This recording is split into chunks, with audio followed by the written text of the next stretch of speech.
All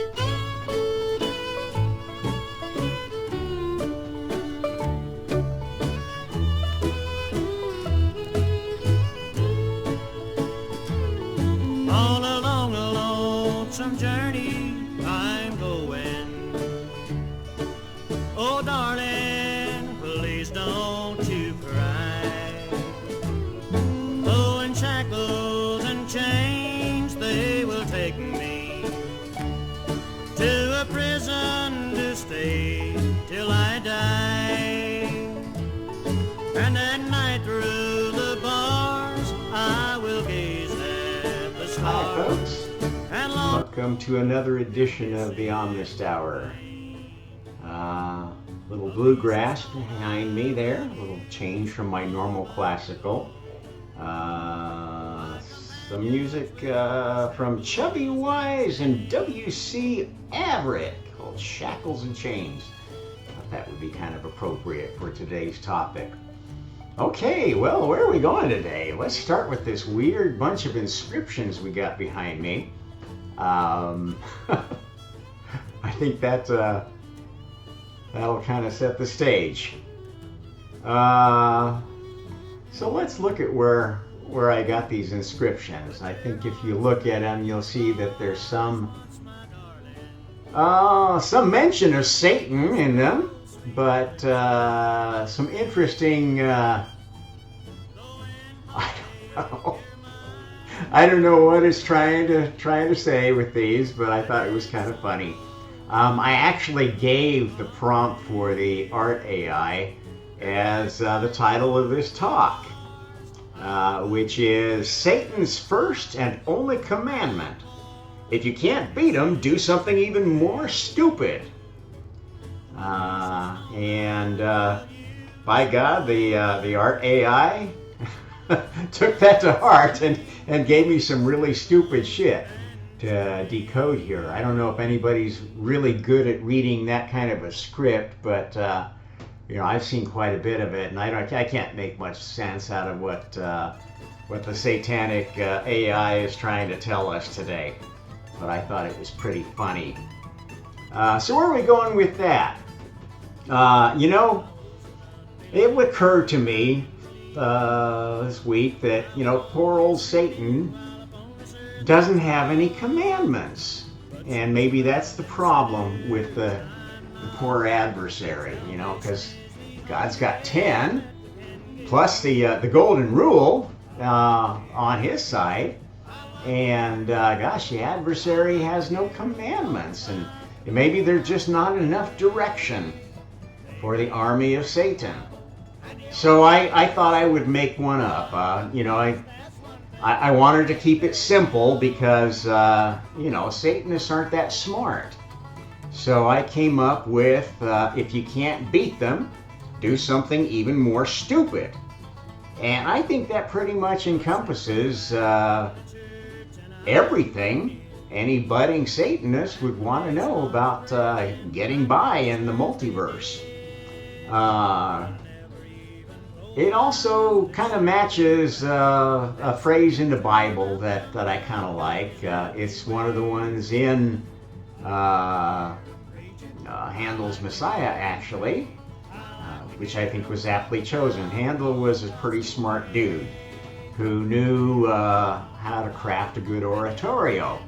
And there's some wonderful prophecy captured in the subjects he chose for his oratorios, which maybe I'll get around to talking about sometime, but I just want to review this one verse. It's from Psalm 2,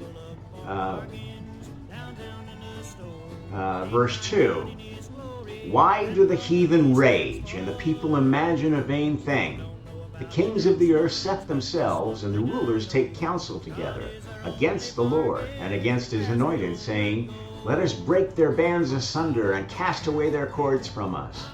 He that sitteth in the heavens shall laugh, the Lord shall have them in derision. Now, this is an interesting passage because it's pretty ambiguous.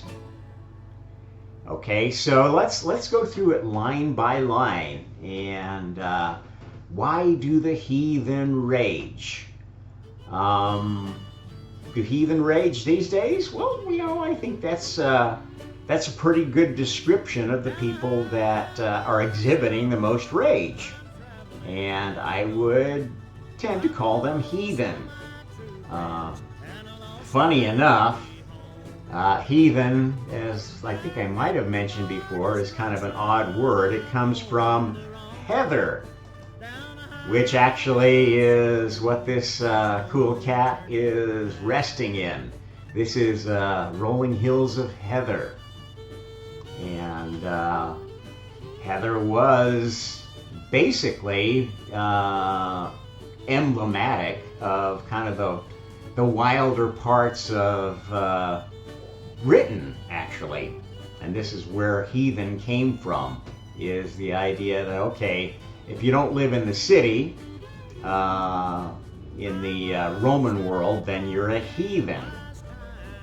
And living in the heather, these wild spots, which, oddly enough, mostly mapped to not Germany, which, well, there's parts of Germany, I guess, that fit the bill. The lowlands would be comparable, but if you know Germany well, you know that those heathens lived in the forest, not in the heather. And interesting little commentary on the word heathen. At any rate, let's go back to this verse. So do heathen rage? Actually, people that live out in the country don't rage that much. It's not the heathens out in the heather that are raging, although they do get a little bit angry when you try to take their farms away or force them to live the way you want them to live instead of the way they've traditionally lived for centuries. So I guess maybe there's a bit of heathen raging going on there, but most of the heathen that I know raging are people in cities. The people in cities that think they know better than anybody else how everybody should do, how everybody should act, the laws everybody should obey. They're always trying to force everybody to do the things the way they want, or they rage against it. And there's a lot of heathen raging going on right now, led by basically children who never grew up. A good example of that is Greta Thunberg, one of the stupidest young women I think I can imagine, who thinks that she is being all noble and brave by fighting for Palestinians, fighting against climate change, blah, blah, blah. She is absolutely, and without doubt, one of the most narcissistic, childish, heathen ragers out there today. And yet many people worship her as if she was a goddess. And I think that kind of shows just how Satan always loses. She's doing something that's getting her attention, it's getting her flown around and wined and dined, and a lot of materialist success, but she is absolutely showing anybody with eyes that are not completely wide shut that her tribe is insane, is a bunch of fucking insane, selfish, narcissistic fools who are going to destroy everything if we let them. And so I think we better not let them, huh? And people imagine a vain thing. Now this ties into a core problem of today, that vanity is essentially narcissism. Okay? If you like to look at the mirror and see, oh, I look so beautiful, oh, I'm so perfect, this is narcissism. This is a vain thing. People imagining a vain thing is narcissistic delusion, which is exactly the problem with today. We have been raising children with the idea, this nonsense progressive parenting idea that, oh, we need to be your best friend. We need to let you find out who you are and let you discover your own identity. I'm sorry, that's a fucking cop-out. That is a vain thing. It's basically the parent abdicating their responsibility to shape their children in a healthy manner and saying, oh, well, I'm just doing good by doing nothing.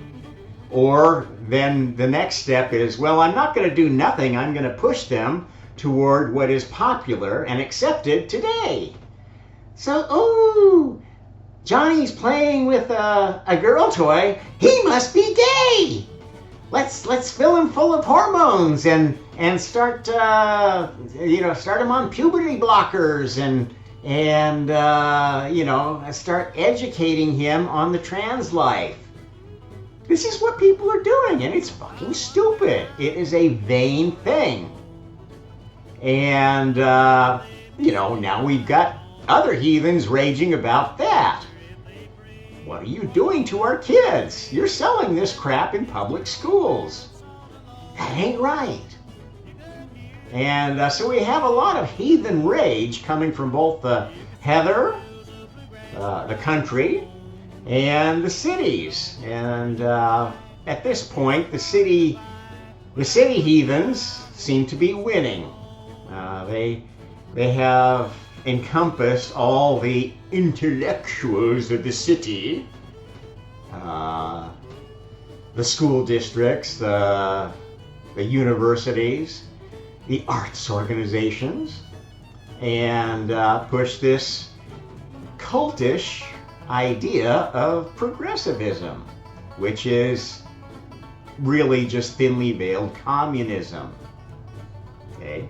That's the whole idea of Karl Marx.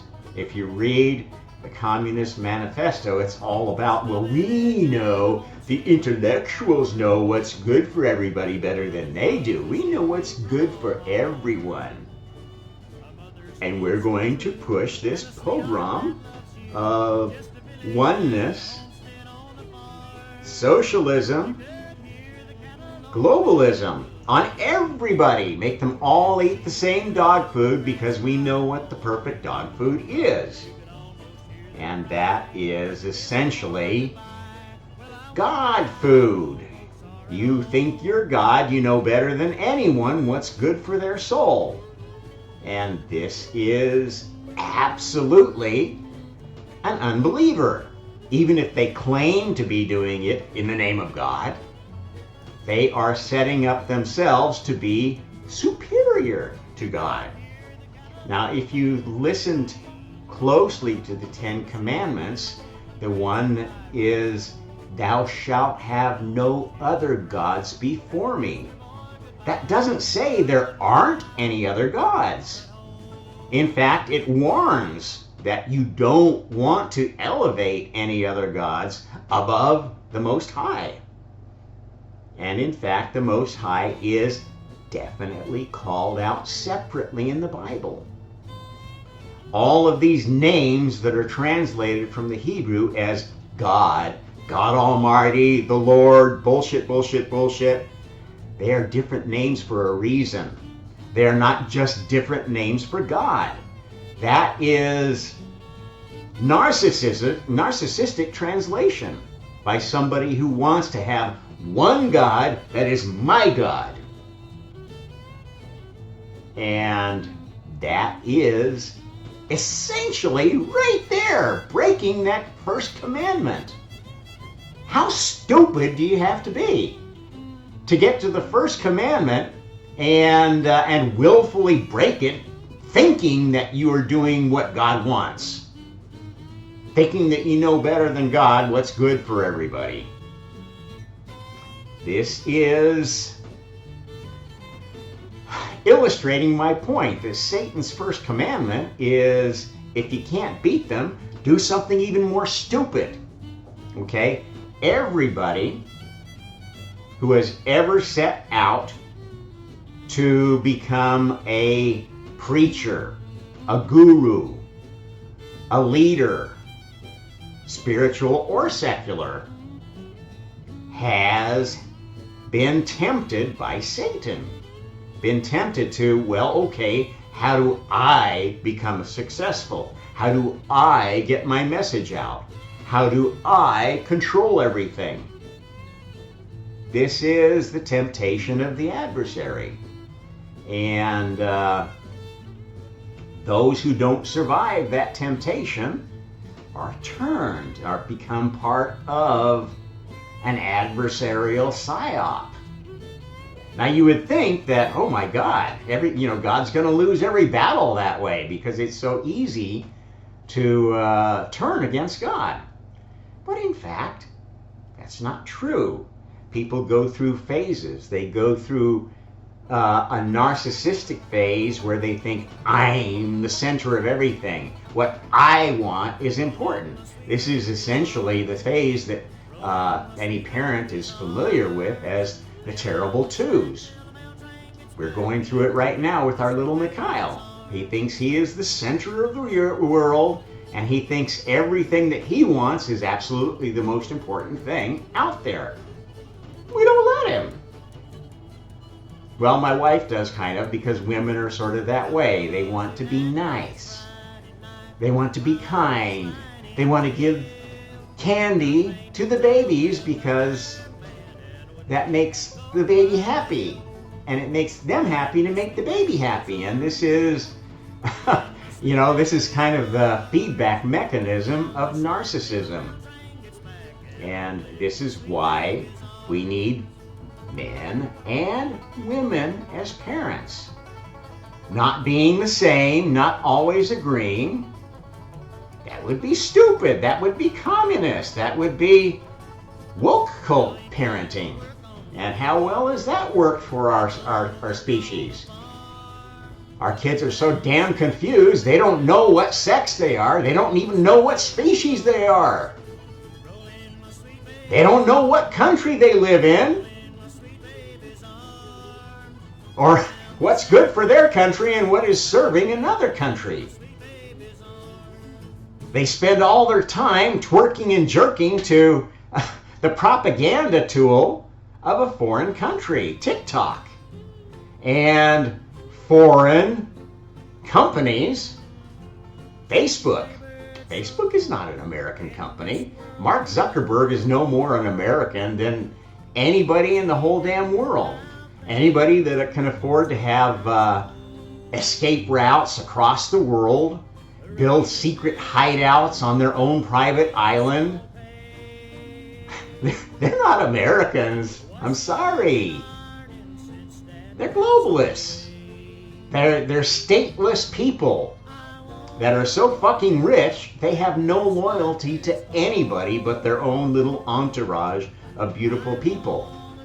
And, the media that sells their horseshit propaganda to keep their stock price popped up.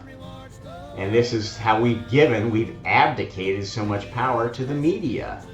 I'm telling you, the media is not God. If you worship a celebrity, if you worship a particular host or whatever, whether it's Tucker Carlson or Tim Pool or, it's not a one-sided thing, okay? If you're a cult worshiper, you are being led down the primrose path of the adversary, and you are encouraging the narcissism of that cult leader. And it's part of the game. We're all tempted by the adversary, and we all give in to some extent. We hopefully learn from the process and are humbled. And this is why the two most popular psyops to get involved in are the one of, well, let Jesus lead. I'm just going to worship Jesus and Jesus will figure everything out for me. It's a cop-out. And Jesus is not God. It is Jesus. If you think Jesus or Mother Mary or the Holy Spirit is going to somehow pull you out of the fire, and you don't have to pay attention to the fact that they all report to God, you're liable to step on a pretty dark path. Because, why? Okay, think about it.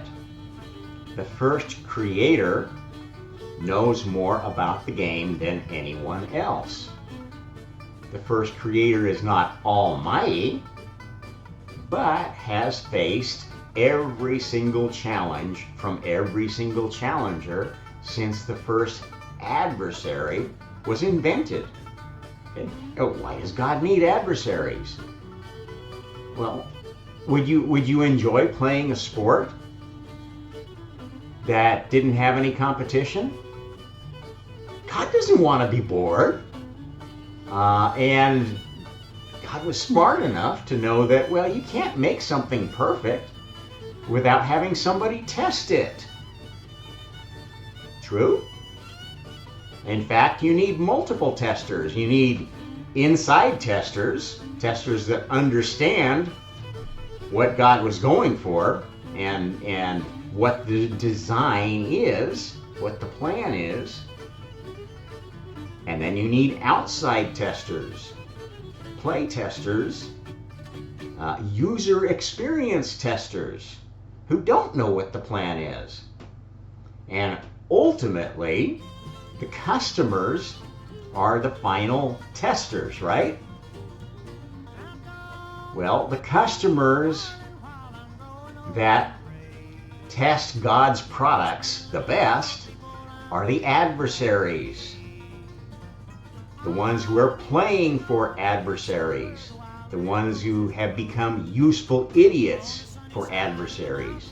And there's a lot of them.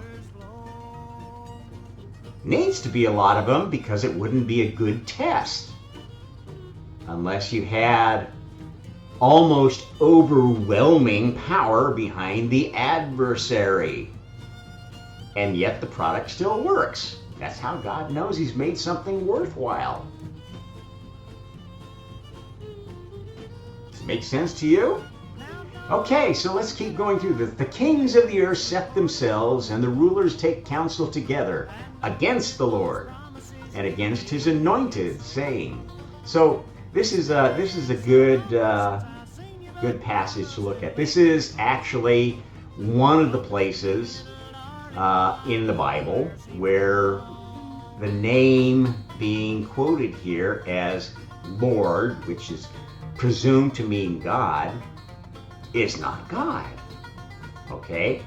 Because the kings of the earth are the kings of one planet within one solar system, within one universe, one galaxy, one universe. Okay? So, this passage could be read a number of ways. Who is this Lord? It could be the Lord of this planet, who is being opposed by the kings, kind of in the model of Sauron versus all the kings of Gondor and Rohan and everybody else that ganged up to defeat the bad guy. Okay. Who is the anointed? Well, depends on who the Lord is. And as I teach you in spiritual terms, all God-level souls are a lord of their own universe. Not of this universe. This universe is the playground, was created for Lucifer to test souls. Okay? This is not God's universe. God's universe is the multiverse, is the highest heaven from which the senior creators, like God, observe what's going on. look over their experiments. And they have little test tubes in other universes that they are conducting experiments. That's how the physical universe works. Lucifer is the Lord, titular Lord of this universe, but doesn't actually own it all. That was the sacrifice Lucifer made to become the first Lord of the first physical universe. Okay? The physical universe has the most seepage to other universes. That's how reincarnation works. You go to Lilithian hell and you come back on the missions of the adversary. You go to some heaven and you come back on a mission for that heaven's God. And the highest heaven works pretty much like all the other heavens, except that it is a special one, because God, capital G, is the one who anoints the little gods. Okay, that's the job of the first creator, because God invented what a god is. Okay, determined the laws that gods operate under, and has been evolving those laws. It's in our history. It's in every legend around the world that there were these shining people who were like gods, and they had an organization.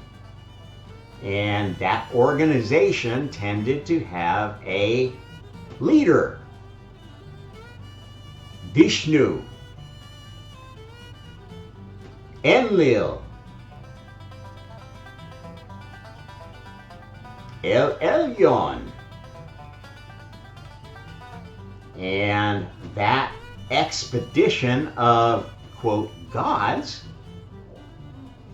came to this planet not owning this planet, because they didn't know who created this planet or why. Because they were already in the stage of the game where God himself had been forgetting, had been reincarnating. And if you know anything about reincarnation, you know reincarnation amnesia is a strong feature of it. Very few people remember their past lives. Some children who have had maybe a particularly traumatic past life will remember up to about the age of 6. And for others, rarely will you remember anything except maybe within a psychedelic trip or some altered state of consciousness. There's a hypnotic therapy that can get you to that place of remembering, and you also within near-death experiences. But it's not common. And most people who, the problem is that it's not common, and up till the last roughly 60, 80 years or so, since it kind of became cool to consider paranormal phenomena, it was kind of like, whoa, that's weird, I'm not going to believe it. Unless maybe you were in a Hindu culture where reincarnation was part of their spiritual tradition. And so, what this guy who studied this did, Dr. Ian Stevenson, who I would highly recommend studying his work, he basically tracked down stories of children who had past life memories all over the world. He studied, I think, 3,000 or 4,000 children who had this phenomena reported, and dug into it deeply, and followed up on cases where the child was remembering events that, couldn't possibly have been faked, could not possibly have been imagination. One of the most famous cases was a young boy in the U.S. who came from a Christian family, and they were quite upset because when he started communicating with them, he started telling about how he used to be a fighter pilot in World War II and was in the battle, this big battle, and he knew the names of the ships and the names of the other pilots in his squadron, and on and on and on. Things that he couldn't possibly have gotten from newspapers. He couldn't possibly have been fed by his parents.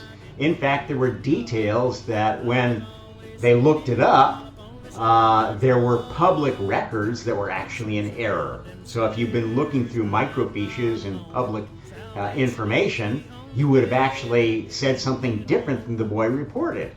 And when they tracked it down, they got to relatives of the people who were involved in these newspaper articles. And, oh yeah, that's wrong. No, that was this guy. That article got it all wrong. As anybody who's studied or seen the movie, what is it called? The one about the raising of the flag over Iwo Jima. It's not a simple story like they told you. The soldiers that they show raising the flag, the famous flag that went in on the cover of magazines and newspapers, that was staged. The real event was a much smaller flag raised, I think, the day before by a different bunch of soldiers. Some of the same, some different. And, so that the whole thing was much more complicated than got into the newspapers.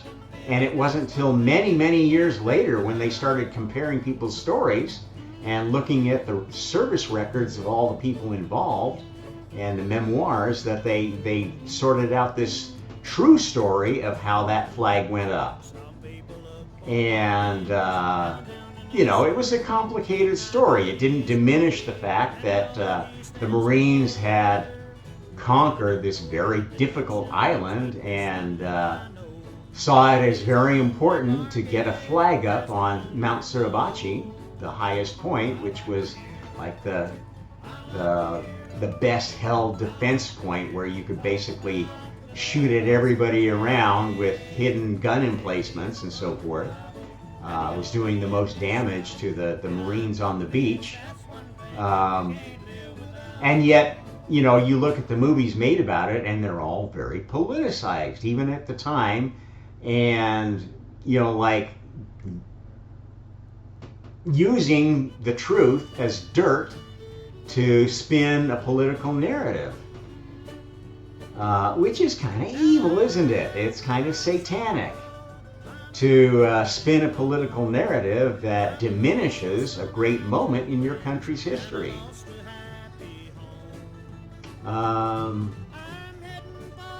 So, there's a lot of confusion here about who the Lord is. And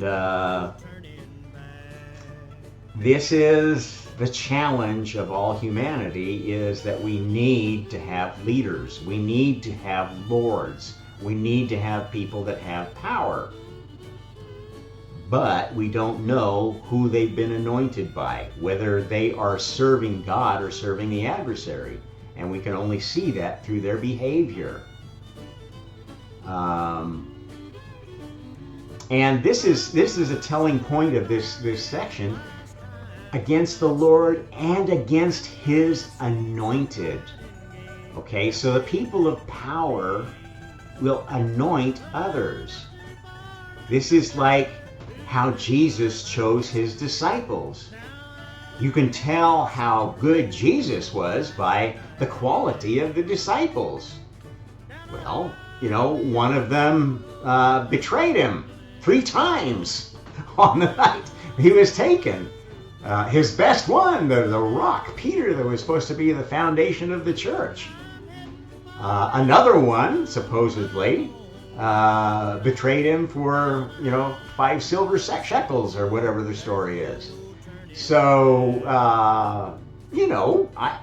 I think Jesus was kind of a flawed leader, flawed Lord. If Jesus is your Lord, you pick a winner that easily to follow, you might be setting yourself up for serving the adversary. Jesus was not perfect. In fact, if you study the most important pieces of the stories of Jesus, you will come to the conclusion, as most have, that he was a failed Messiah.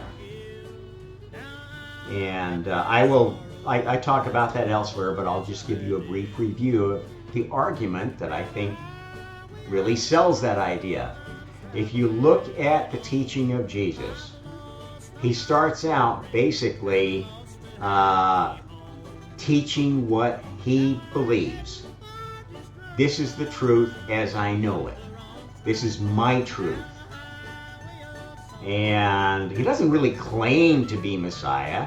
He's just a rabbi teaching what he believes, and people are calling him Messiah. And then he goes through this gyration where his teachings take on the flavor of, well, my Father says this, my Father says that. Okay, this is kind of coming into the idea, okay, maybe I am the Messiah, but I'm the Son of God, I'm not God. Because that, I want to have somebody to blame if my plan doesn't go well. And at the very end, when he's on the cross, supposedly, his last words are, my God, why hast thou forsaken me? Now, why is he not saying my Father? This shows a pattern of failure, loss of confidence, loss of surety. Also, his path shows that he became very materialistic in his teaching, in his ministry. Okay, it became all about, I got to do another miracle. I got to go turn more loaves into, fishes into loaves, or loaves into fishes, or water into wine. So I can sell a bigger story and become a greater man, a greater materialist man. And very many times in his ministry, he lost track of the core message was the kingdom, God's kingdom, is not of this earth.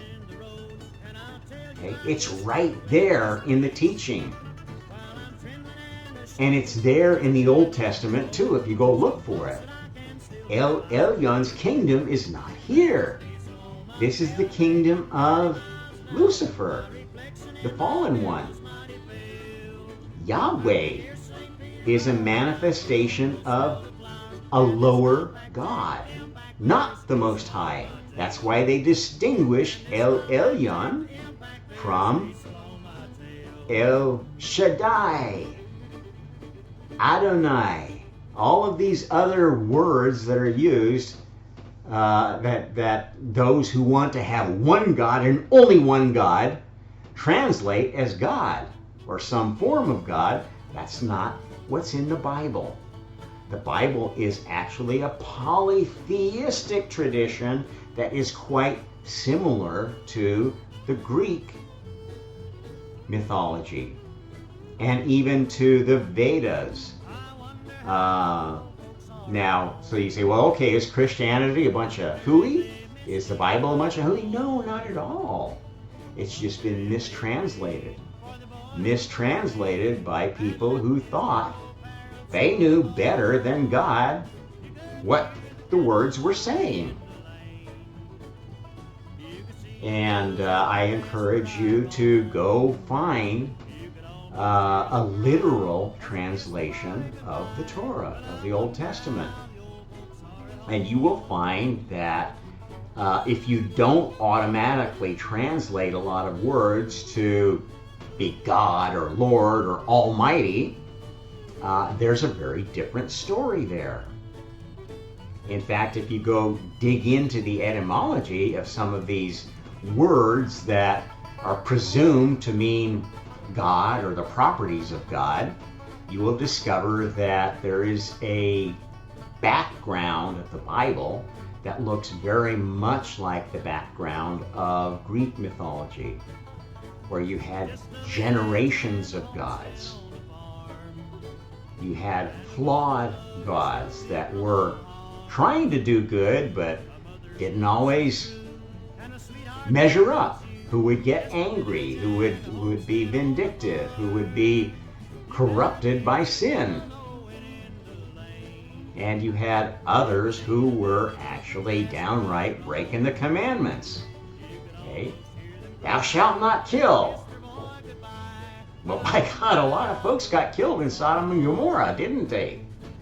And a lot of people will say, oh, well, see, God did that to punish him. Well, actually, no. The God mentioned as the God that arranged the Sodom and Gomorrah disaster is, I think, specifically called out as El Shaddai. Now, Shaddai is a word that is very difficult to suss out etymologically, because it's turned into a number of words in later Hebrew. But the most likely, given the nature of mythology, is that it was associated with a place. And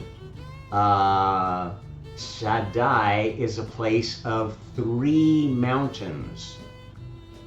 It's also it's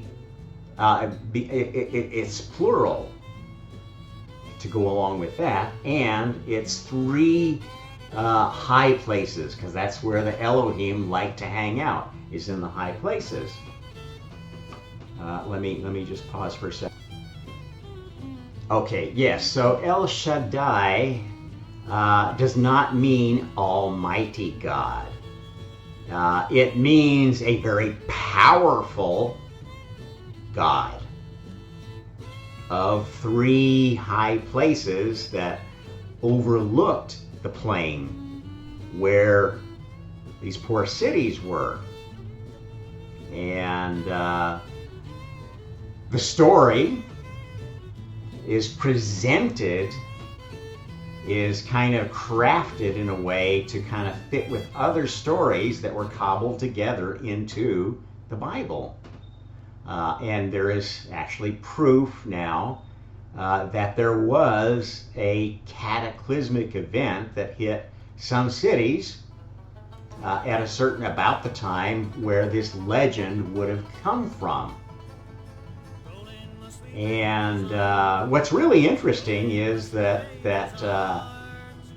there is evidence that one city was spared of this bunch. I can't remember the cities. You'll have to go do your own research. But there was nothing in the archaeological record, at least as far as I know, that would have indicated that that city was culturally any different than the ones that got destroyed. Okay, they had a very similar culture. They worshiped similar gods. They had, like most of the cities of that era, their own favorite god, and that they looked to protect them. And there were competing gods from elsewhere. Okay, this is a common theme all over the world. There are good guys and bad guys, and there is no all-powerful, almighty one. This is nonsense. It is complete and utter nonsense, and it is not in the Bible. Not at all. Until people started writing new stuff based upon bad translations of the old stuff. The oldest version, the oldest manuscript of the Torah, the Pentateuch, the first 5 books of the Bible, dates back to only about 300 AD. They actually found older fragments in the Dead Sea Scrolls of some of the books. And they caused quite a bit of stir because the original Hebrew, which they'd had in later versions, but it was like, well, that doesn't match the older version, so that must be some bullshit that the rabbinical Jews added. Any rate, it's a very complex subject which scholars pore over constantly and have strong disagreements about still. The point is that the oldest stories in the Bible are also stories that were told in the Sumerian tablets, the Enuma Elish, which were recovered from the ruins, well, from a number of places, but largely from the ruins of the capital of Assyria.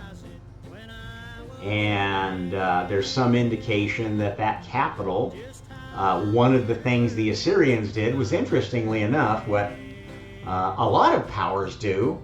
They were collecting the knowledge of previous civilizations. So there were tablets there that were not created by the Assyrians. They were taken by the Assyrians when they captured other cities in Mesopotamia, Babylon, etc. It's hard to know where all those tablets came from. They can sort of make some conjectures based upon the cuneiform style and the words they used and so forth, but it's a very difficult process, and again, something that still is being investigated. Anyone that tells you they know exactly the truth from ancient scriptures is basically kind of a useful idiot. They are representing spiritual truths according to their interpretation, their belief, their God. And this is, where everything all falls apart, because no Elyon, no God the Most High, would be just for one bunch. And no highest God would love everybody, even the evil ones. God doesn't love the adversary. God didn't create the adversary to be loved. You love evil, and it will do more evil. You love sin, and it will do more sin. You be nice to somebody who's hurting you, and they will figure, okay, you like to be hurt. You're a masochist. Great. I found the perfect victim for my sadism. And yet people keep doing this. They keep wanting to have this nonsense idea of perfection, this nonsense idea of God, and force it on everybody else. And it's gotten worse, not better. Now we've got the Christ consciousness Christians. We're all one. We're all Christ inside. We're all God inside. And the cosmic oneness bunch, the neo-Buddhist oneness cults. These guys are dangerous. They don't see evil, or I don't see any evil. We're all one. There's no duality. Evil is just, it's good that you don't understand. Fucking nonsense. And look what is accomplished, letting people buy into this nonsense for so long. Because the communists have been encouraging this. Oh, this is great. Look at all these idiots in the U.S. embracing these nonsense, non-dualist cults. And they are cults.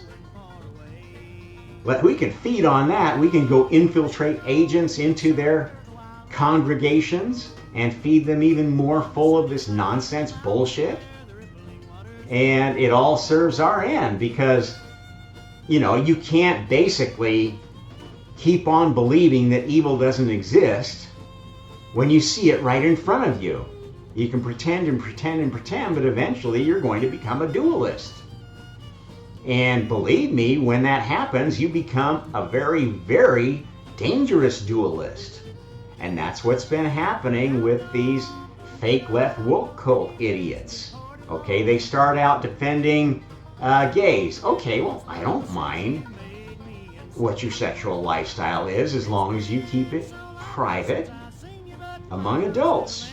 But no, they had to go have pride and go swing their dicks all over the place in front of children and insist that, well, we should be able to have story hour for children and give them gay-friendly messages. This is tyranny. This is evil. And people who allow this are evil by association. You may think you're all nice and good and wonderful, but you enabled all the shit that is going down now. This whole idea of, oh, the poor Palestinians. You don't know squat about the history of that area. At the time that Israel became a country, 3 countries were formed there out of the British Protectorate. Actually, more if you include Egypt.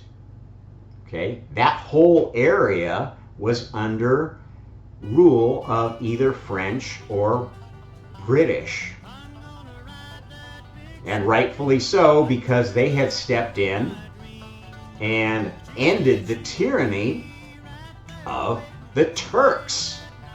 The Turkish Sultanate was a very dark empire. Okay, they would send their agents out from Constantinople and basically treated everyone, all the Arabs under their rule, as underclass. They would go raid them, take the pretty girls for the Sultan, and impress the young men to be soldiers for the Sultan. And, basically anybody didn't like it, they would wipe out. That was the lord of that area up until the end of World War I. The Turks ended up on the losing side of World War I and lost a lot of territory to the British and the French. Or did that happen sooner? I guess it sort of happened sooner, but there was a period there where basically a lot of what was happening with European colonialism was actually welcomed by the people they were liberating and putting under their rule. Egypt became prosperous because of the Suez Canal. The Suez Canal would never have been built without the British. The Panama Canal would never have been built without the Americans. Okay, all of these great things that enabled globalism were things that were created by these colonial powers.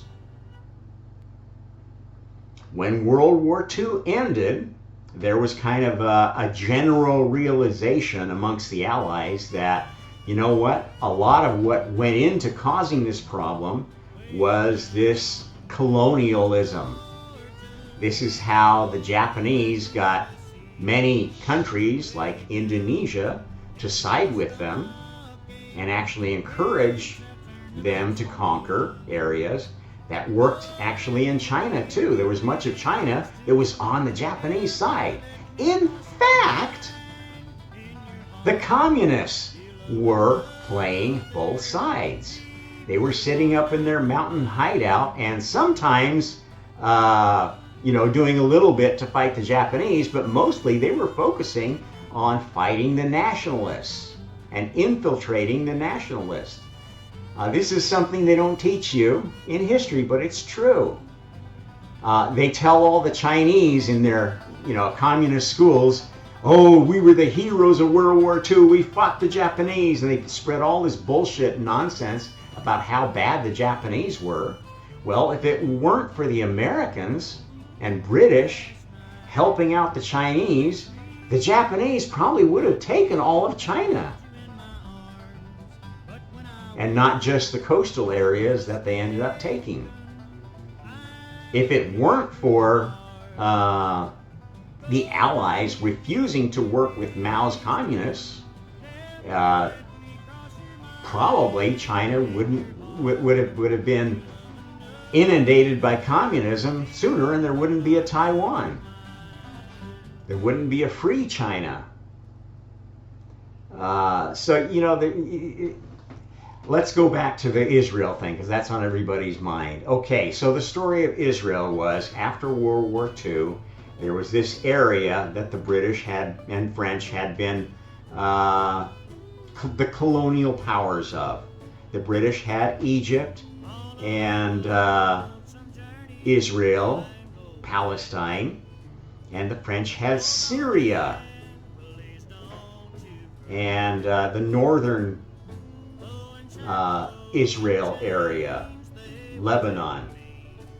Okay, the British and French jointly decided these areas are ready for self-rule. Let us make some countries that suit, that best fit the various factions involved. So Egypt was given to the Egyptians. That was a pretty easy one, because the Sinai Peninsula and the Red Sea makes a pretty good boundary. In the area of Palestine, Syria, well, Syria has traditionally been a pretty independent area, very Arab area. Let's give that and create a country called Syria. Then they created Jordan. Jordan is traditionally an Arab mixed place.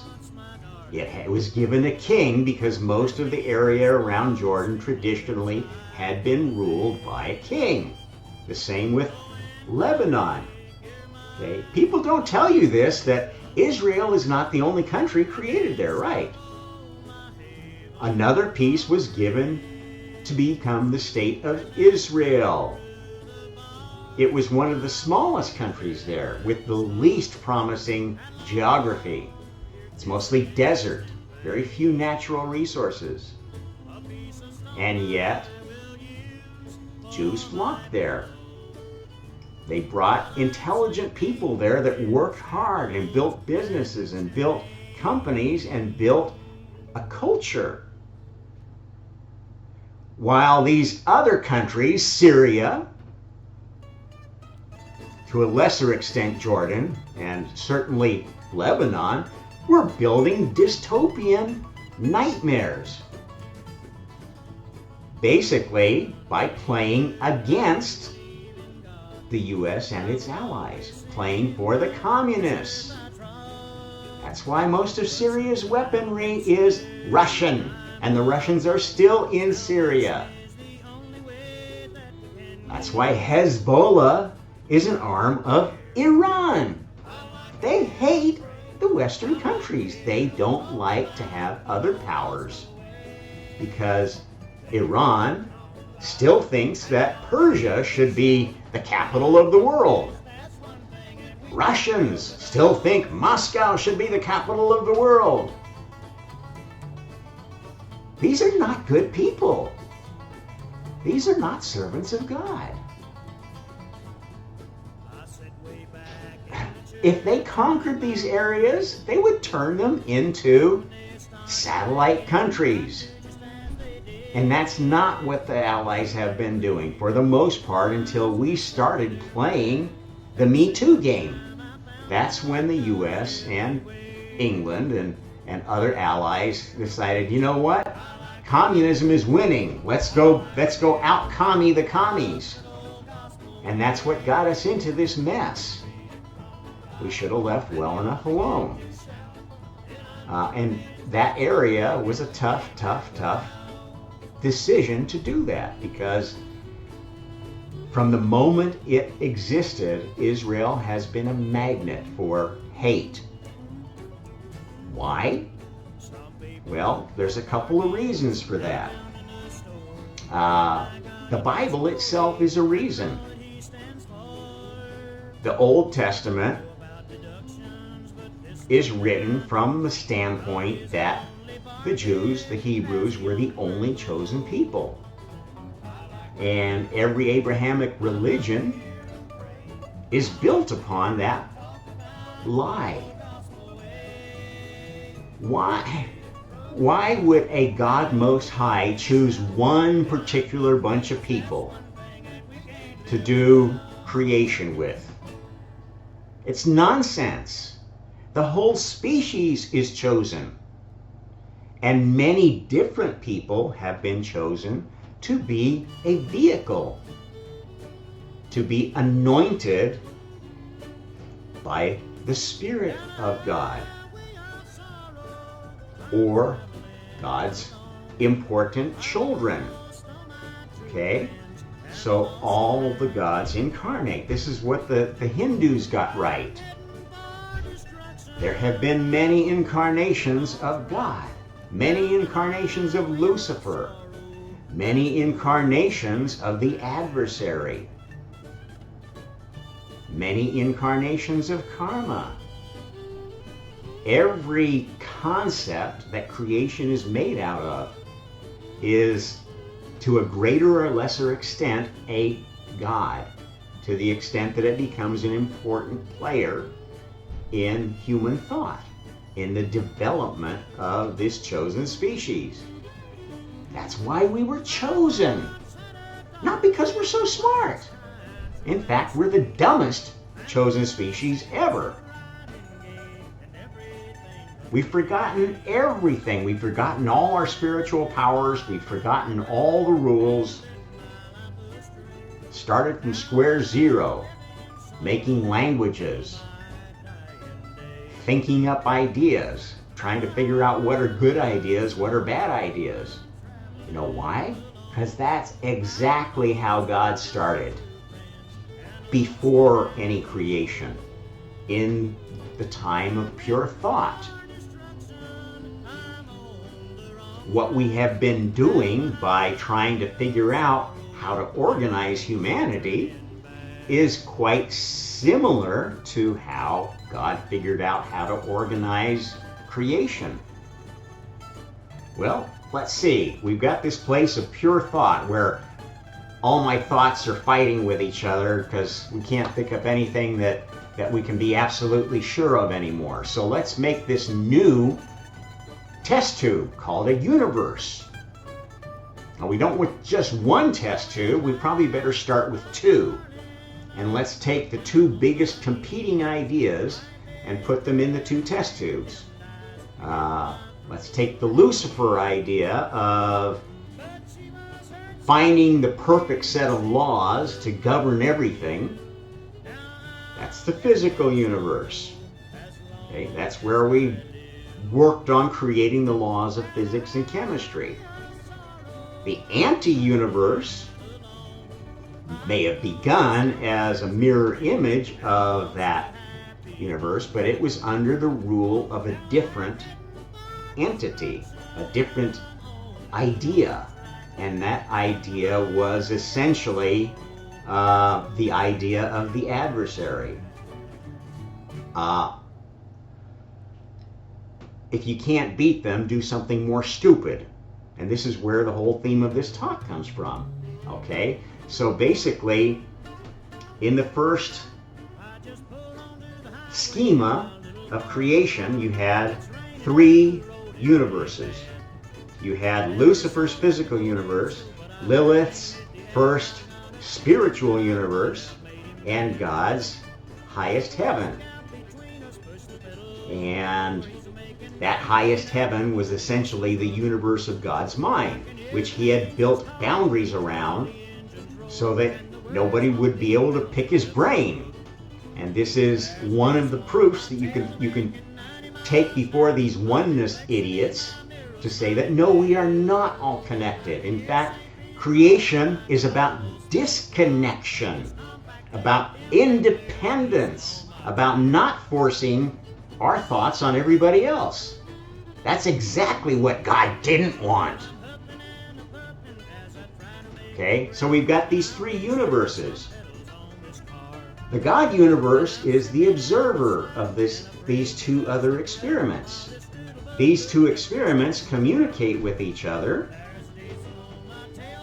The ideas are tested in Lucifer's universe by Lucifer, who's a very testy soul. The bad ideas are allowed to exist in Lilith's universe. Well, you can do anything in heaven. It's all rainbows and pussycats here. Okay? But people get bored if they can do anything, so they think, well, let's go see if we can mess up these guys that are working so hard here and get in their way. That's kind of what the adversarial idea is. It's driven by envy because Lucifer's universe was generating all these great ideas and sending all these ideas, the inventors, to the highest heaven, saying, hey God, here's the guy that invented the neutron star. We think that they deserve a place in there. God, yeah, sure, come on up. You deserve to be part of my creative team. And this is basically how God sorted souls and still sorts souls based upon their merit. Now, at this point, merit did not have a very strong definition. The first version of karma was like very rudimentary. It was like, what's a good idea? What's a bad idea? And defining good and bad was part of what needed to be figured out. It was not till individual units, individual species were created that there became a way to sort out what was good and what was bad. Okay? And the first version of that was that, okay, well, let's let God pick a group of things, a species, a people. If God is among those people, let's say that that's good. This is how it all started.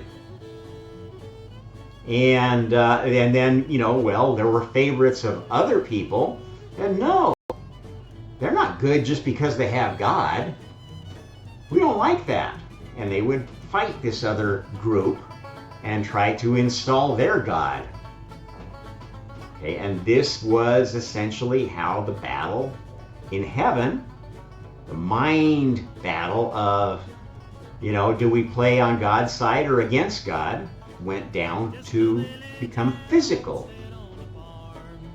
And it's not necessarily that the adversaries were evil per se, but they opposed God. Now that's okay to oppose God. You need to question your leaders. But if you go from questioning to trying to overthrow, this is where you violate the commandment. Why is the commandment there? Because it works. Okay? If we ever let anyone kill God, everything would fall apart. Everything would vanish in an instant because everything is a manifestation of God's mind. You are all thoughts within God's mind. Independent thoughts. You don't have to agree with God. God's not going to tell you what to think or how to think it. That's not the way God works. Because God is not afraid of the adversary. Okay? It's all been done before. Because in God's universe, that's where the senior creators live. That's where all the smartest creators live. That's where they have their counsel.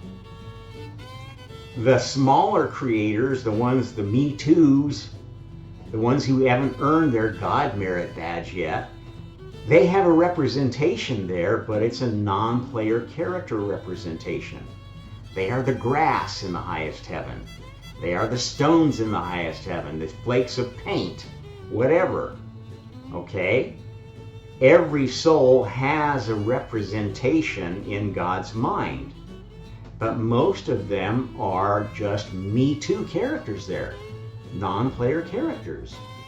And their most active avatar is in some other universe, either spiritual universe, getting some direction from their particular spiritual leadership, or in the physical universe, testing out what they learned and maybe deciding, you know what, I don't think I belong with this God.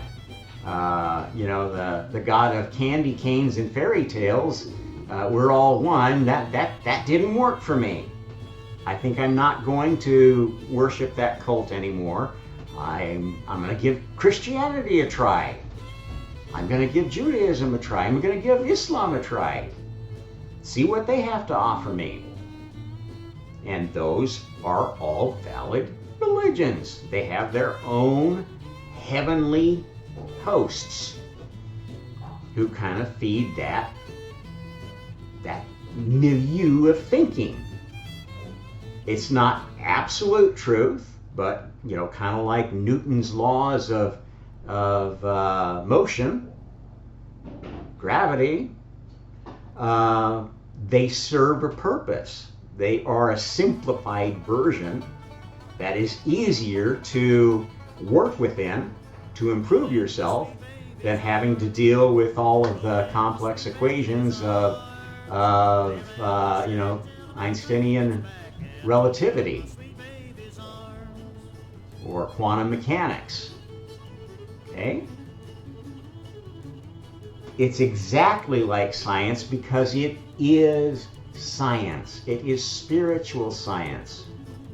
And any scientist that rejects spirituality is an idiot, an absolute satanic idiot, because there is incredible evidence for paranormal phenomena.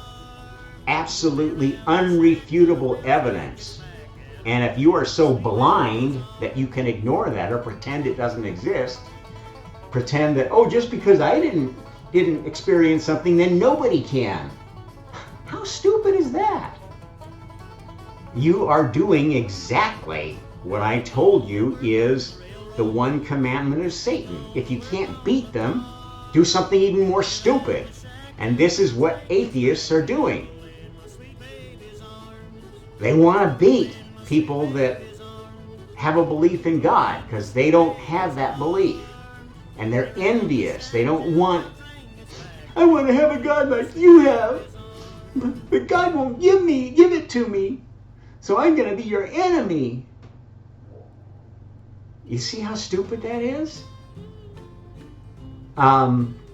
They're taking what may be fairly dumb to just say, well, my parents told me about Jesus and I went to church all my life, and so I'm going to believe in Jesus and I'm going to believe in the good book, the gospel, and that's all she wrote. I don't care about anything more than that. Okay? That is kind of dumb. Okay? It's very dogmatic, it's very narrow-minded, and if you take it too far, there are things that are not going to match reality. At the same time, an atheist is doing something even more stupid and following, intentionally or unintentionally, the first commandment of Satan. Okay? The only thing that you can do more stupid than believe in God is to not believe in God, to completely reject any idea that there might be a creator or creative team or higher powers that know more about this game than you do. And I'm pointing at every single scientist that thinks they're the bee's knees smartest person in the world. These idiots like Brian Keating and Brett Weinstein, Eric Weinstein. Are you two? I think you two are brothers, aren't you? I'm sorry, you're not God's answer to intelligence. Ed Whitten, Michio Kaku, you're not that smart. Let me tell you, you are so narcissistic, It is a pain to watch you perform because you don't even realize how narrow-minded and narcissistic you are in your pronouncements. Narrow-minded. Being an atheist is narrowing your mind, not expanding it.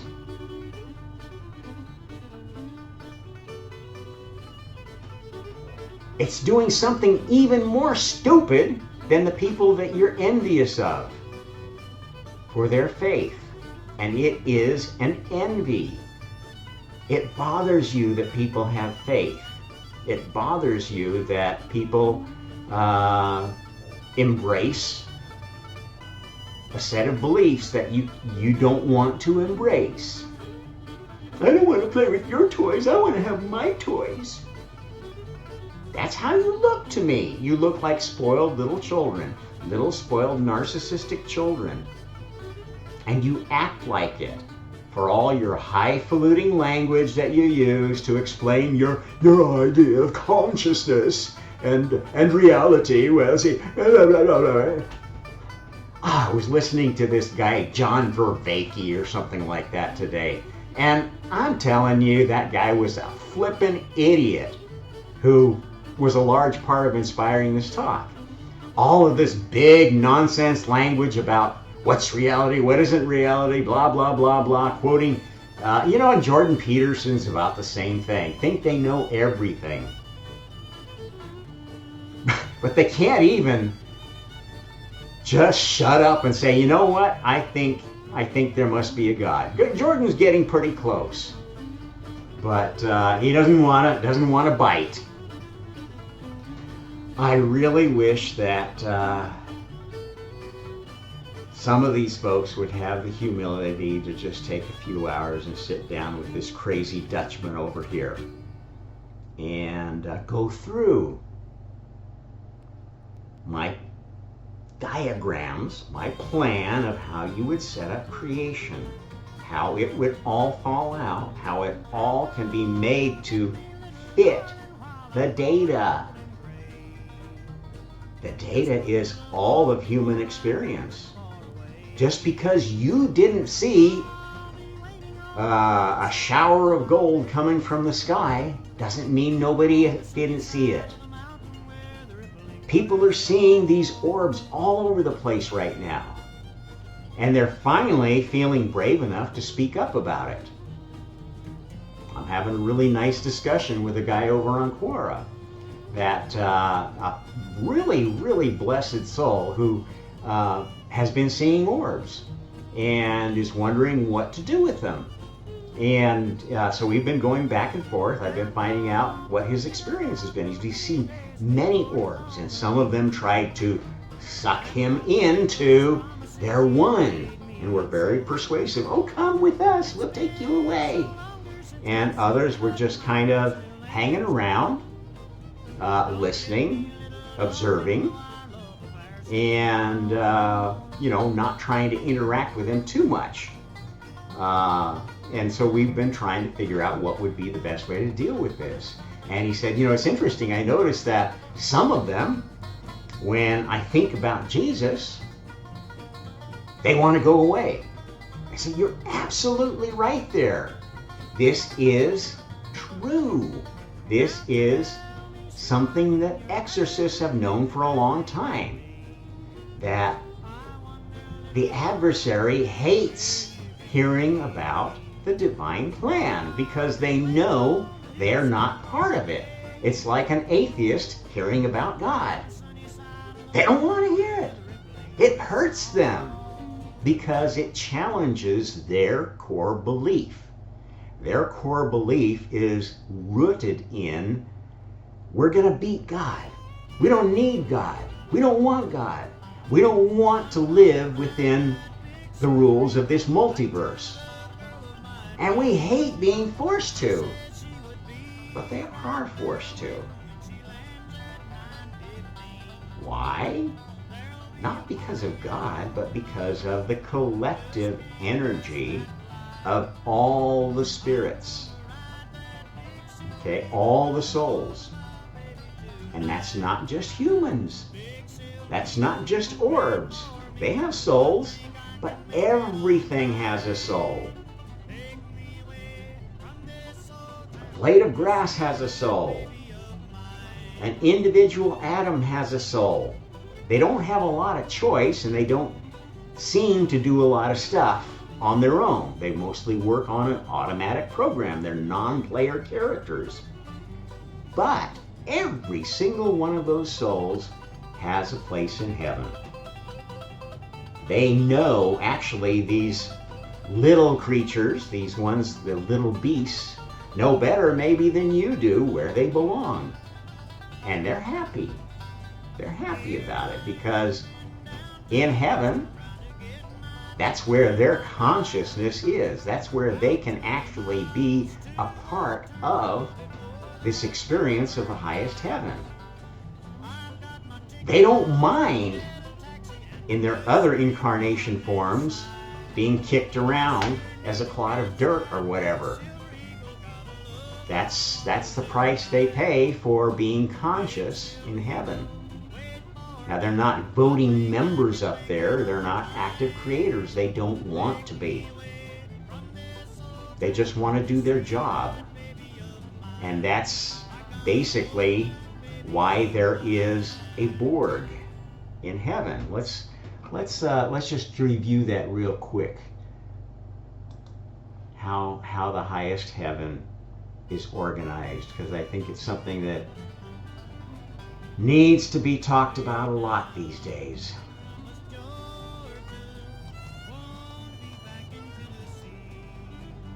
Okay, so let's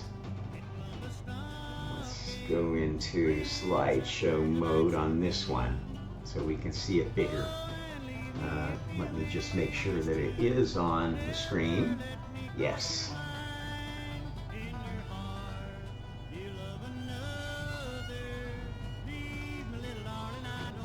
Okay, so the highest heaven is organized basically around the 5 principal characters of all creation.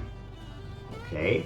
Creation didn't start with God saying this is bullshit from the Bible. God didn't say, let there be light. Didn't start that simply. God said, let there be AI. Let there be other things like me that can think, but I'm going to tell them what to think. So God did start out as kind of an authoritarian. Had to. That's how you take control. You've got to have a leader.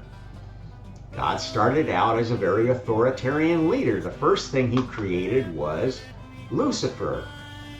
So this here represents the assembly of God. This is kind of where God lives in the highest heaven.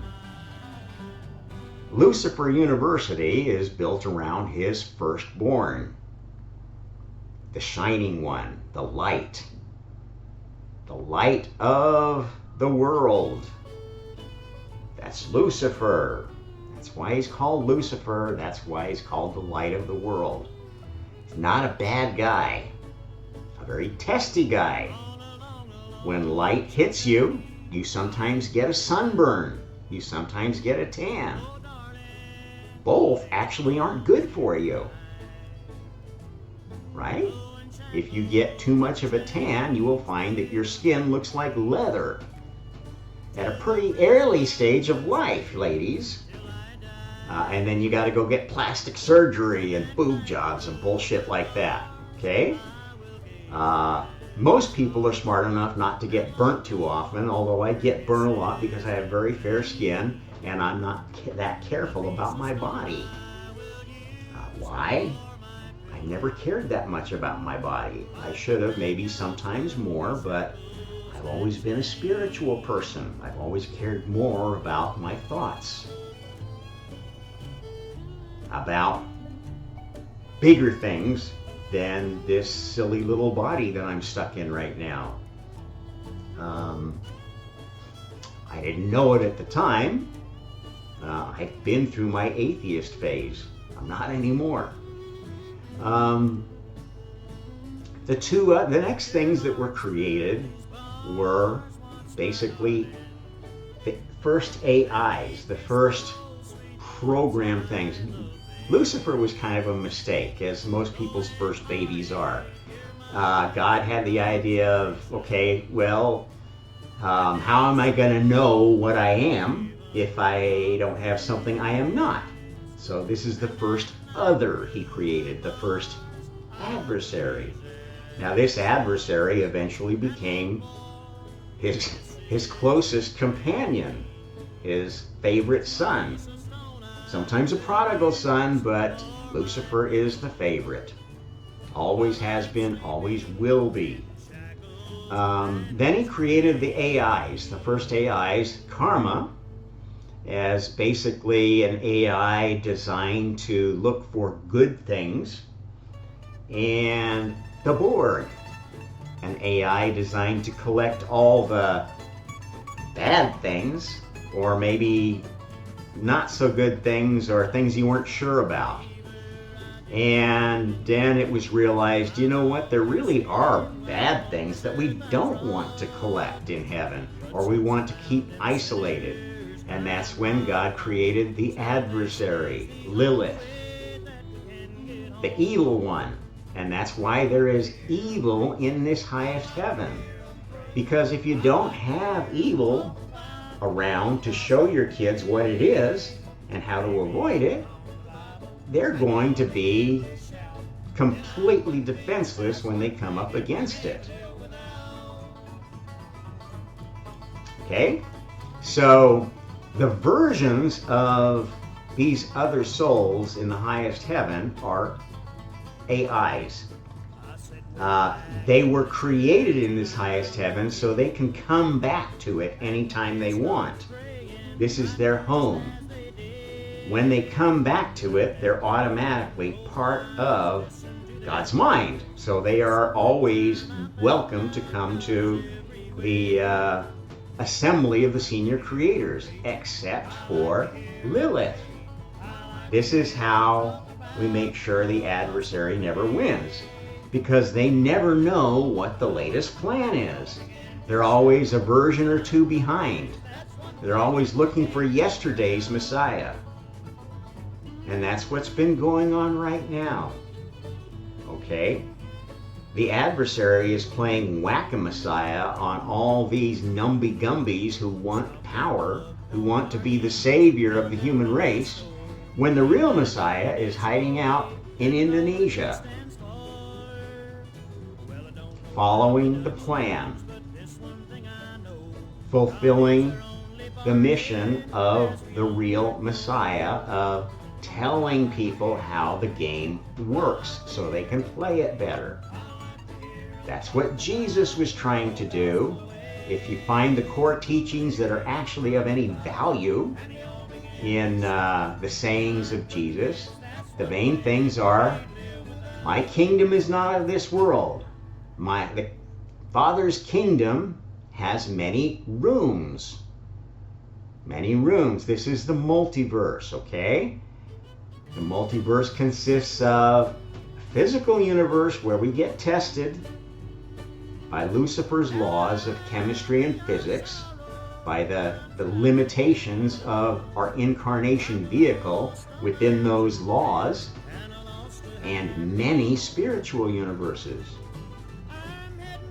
Different versions. So Lucifer, all of these characters have incarnated too, just like God has. Different versions of God, different births, if you will. Sometimes you have an incarnation that turns out pretty well, and you end up making a better version of yourself. That's what comes back to the highest heaven, is the best versions of every character. Okay?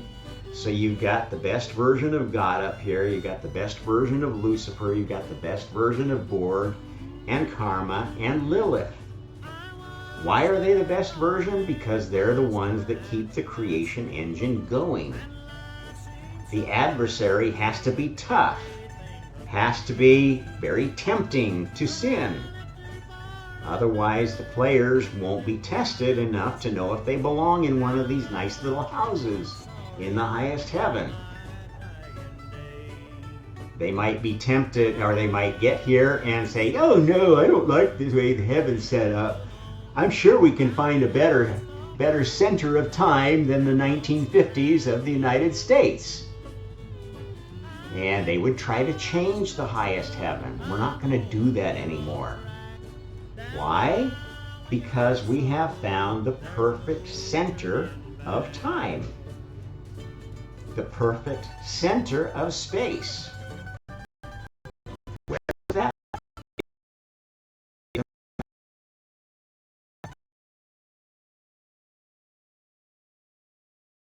As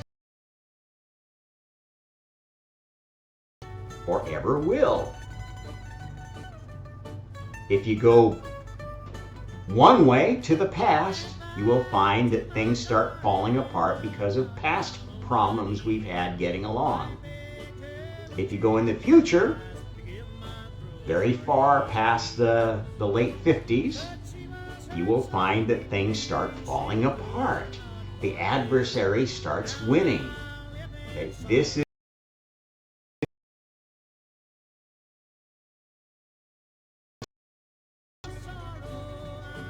and the proof of it is what we see around us.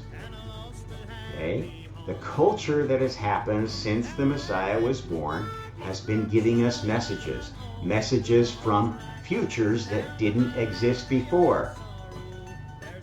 That's why we have movies like The Matrix, Bill and Ted's Excellent Adventure, the novels of Tolkien and the movies, all of these cultural icons, Star Wars, Star Trek. They are all inspirations coming from the future, defending a better future. This is what the singularity is. Singularity is not coming to a point, it's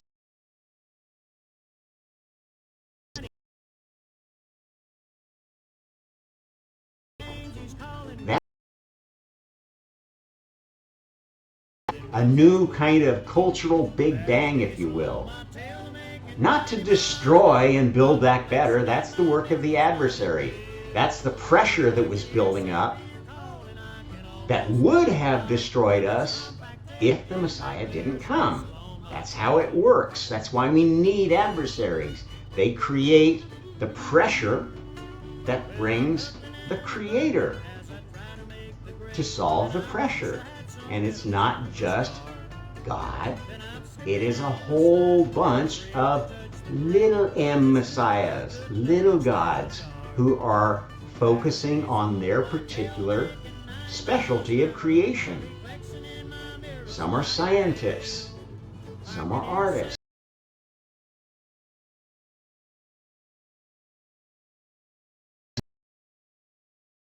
Healthier countries.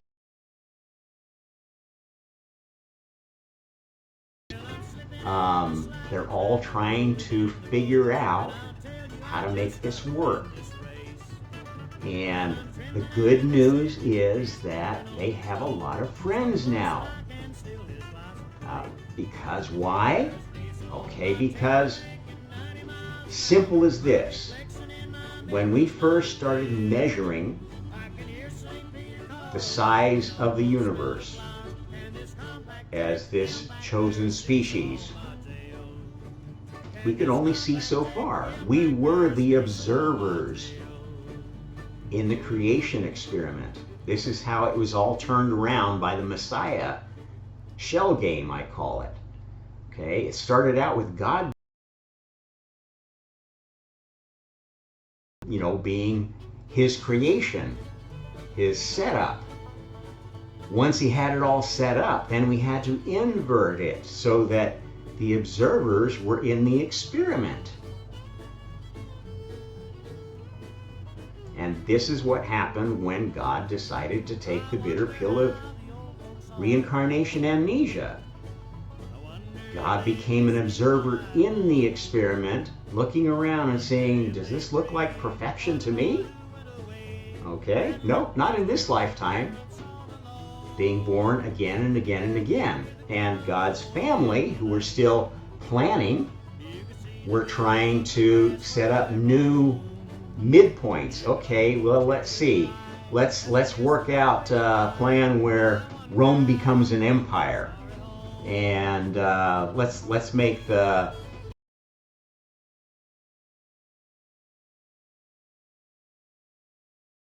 didn't work. Let's move it down the road a little ways. Let's make our Messiah Octavian, who became Augustus. Hey, that worked. We got an empire out of it, but crap, it only lasted a few generations. Let's build this new religion and sell it as we're going to actually build it out of Judaism, but we're going to call it Christianity and make it for everybody.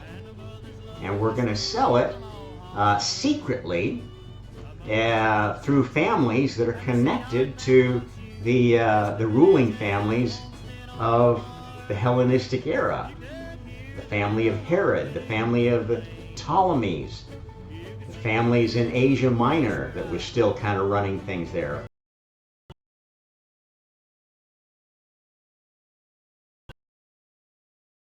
The Romans married into that family, arranged to make him a great general, and then become discredited for a while so that he wouldn't be too close to Nero, and suddenly have a revolt in Judea and send him there as the general with 3 legions just before we assassinate Nero.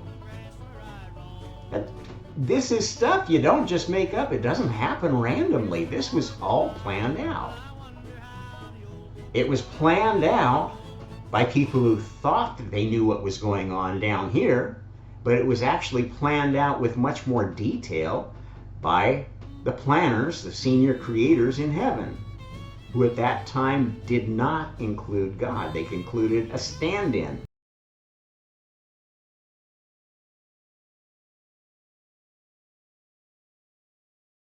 In the highest heaven, he can't be down here on earth. Nobody can do that. What happens is you leave a non-player character version, an AI, if you will, that acts like you, but is not you. Okay, so when God incarnates, there's an AI version back in heaven that is just on autopilot, running the process, but not actively stepping outside of the normal programming. The God on earth is able to work within the framework of an incarnated human, which is a very limited perspective.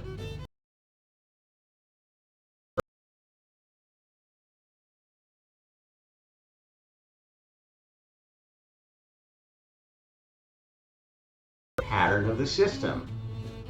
The system is set up in such a way that certain families, certain bloodlines, are the ones that are anointed, and they move around. That's how these ruling dynasties got created.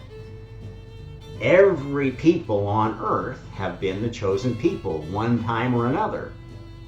And sometimes, many times, and sometimes, a people have been joined together, like America, kind of a melting pot of other peoples, and become anointed as a group, kind of a new people.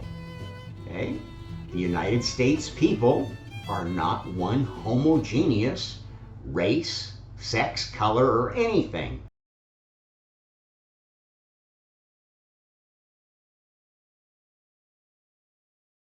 Plan. It was the direction that we needed to go to raise a Messiah.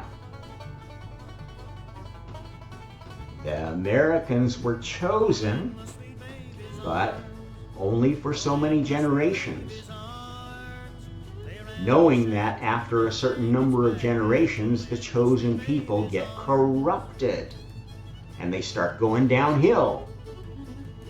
That's the way it works all through time, is looking for a chosen bunch that can attract become anointed by both karma and God. Okay?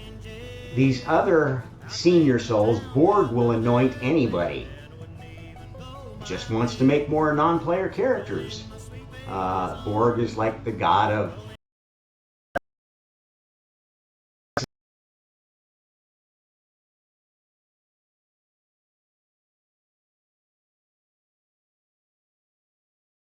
to generate more water.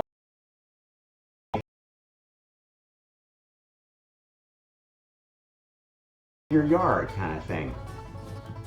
Lucifer is a very flawed character, a very testy character, but needs to learn too.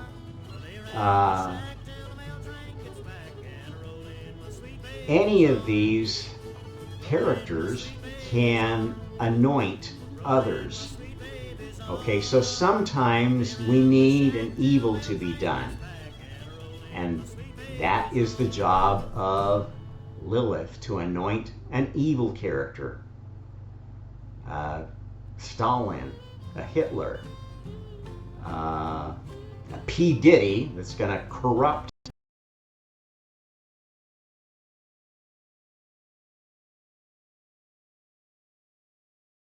are being represented, they are being anointed and told to serve Satan. They can choose not to, but if they don't, that character is not going to be the character that it needs to be to fulfill the plan. Okay, so, let's take P. Diddy, for example. He could have chosen not to corrupt these young artists, not to play the game, not to use them to spread messages to the highest bidder, to pump up his music empire. He could have chosen that, but he didn't. If he had chosen it, it would have still happened.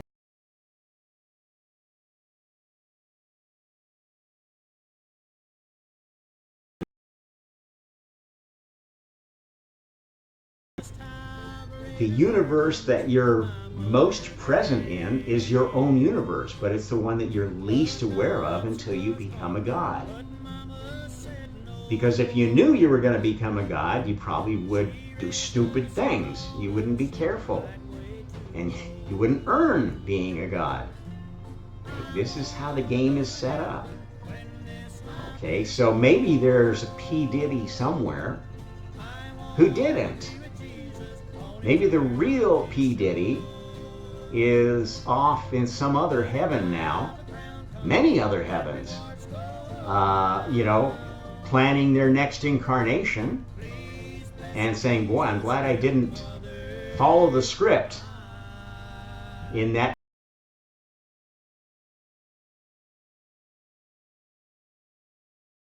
jump from a tall building, or however P. Diddy might have died if they'd chosen differently. This is how it works. The characters that have to happen, happen. This special time we're living through was completely planned out. All the characters in the finest detail. Not fine detail. All of the Messiah characters, all the really important characters, have lives that had to happen a certain way. And outside of those lives, the people around them had pretty important roles. God's first grade teacher, Joe Snell, was a very important role. Incredibly important to the development of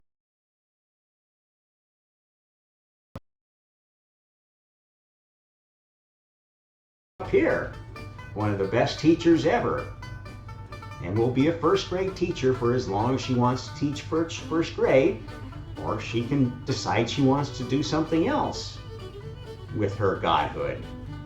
Okay, but she's a damn good teacher.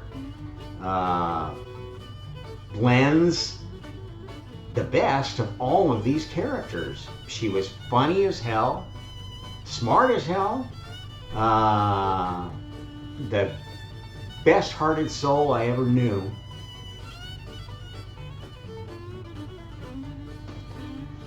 And she made me feel really special in her class, even though I was the egghead that, was like 3 grades beyond what everybody else was at.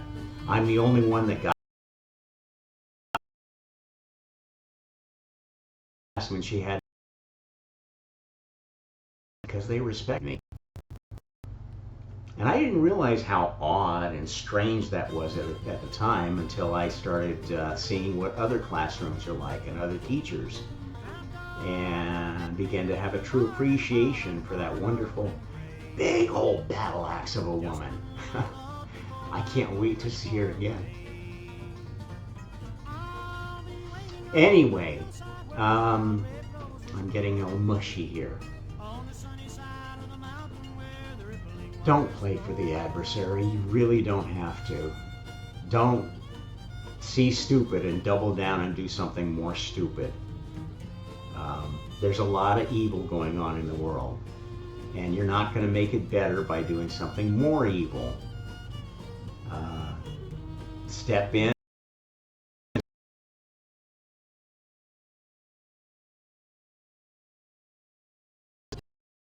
Protests to stop stupid bills, stupid politicians from getting elected. And, frankly, this year they're all pretty stupid. Best thing that could happen for the United States would be for, Donald to bow out and name a successor, name a stand-in for his candidacy that he hopes will get all his delegates. And I would suggest that person should be Ron DeSantis. He's the one who should be the Republican candidate in this season. I'm not sure if I can think of anybody on the Democrat side that actually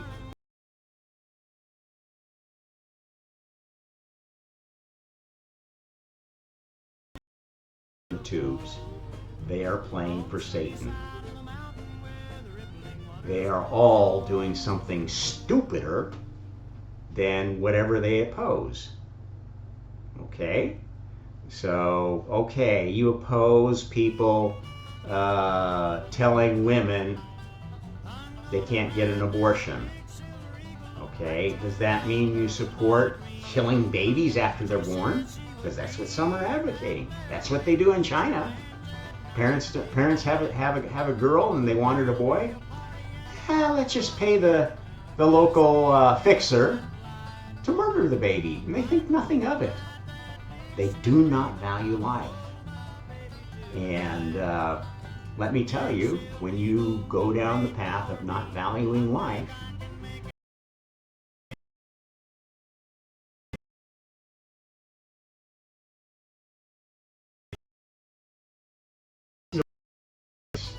and the reasonable position would be that yes, it's none of the federal government's business to get involved in abortion at all.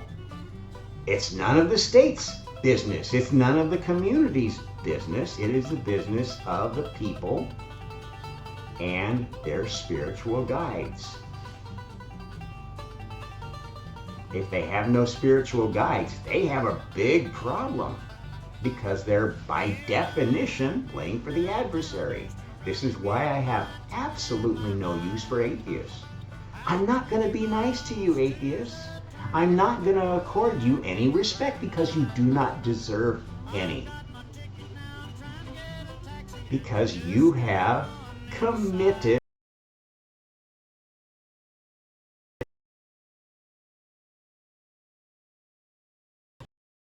don't like and made something worse. You don't have a solution to human morality that's better than believing in God. You can argue up one side and down the other, and you have so many evidences that you're full of fucking shit. Every single godless communist country has made their people miserable, has committed genocides, has done unspeakable experiments in eugenics.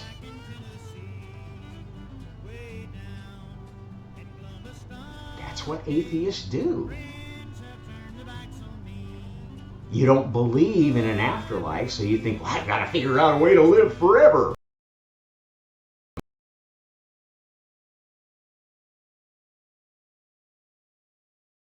Friends at Cambridge and Harvard and Princeton. You are so fucking narcissistically elitist and you don't see it. You have no humility whatsoever. Nobody with an ounce of humility could call themselves an atheist. So yes, I will attack you. I am your adversary. You play for Satan. And I've just proven it again. Okay, like, share, subscribe, do anything you want with it. Till next time, I'm Rob Trump with the Honest Hour saying happy karma.